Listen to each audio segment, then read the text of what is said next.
Hi, I'm Gina Carr, and I give Seth Godin's Tribes a big 5-star rating.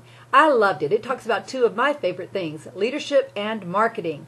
Seth talks about how important it is for people to take a leadership role in the world and make change, make positive change. He gives a lot of great examples about how people have made changes in both the corporate world as well as in the nonprofit world.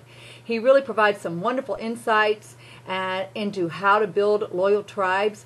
There's an old saying, if you want to go fast, go alone. If you want to go far, go together.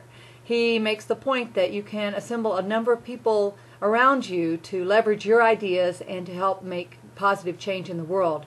One of my favorite examples is late in the book. It's actually the last example when he talks about how in San Francisco a couple of people worked really hard to make San Francisco a no-kill city for homeless animals.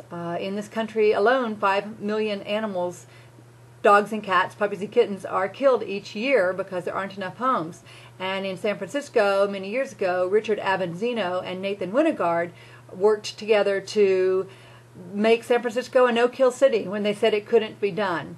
And Nathan has gone on to other cities to do the same thing. So it's a great example of just one of the things that has been changed in the world by a tribe of people united in a common mission. I loved Tribes, and I think you will too.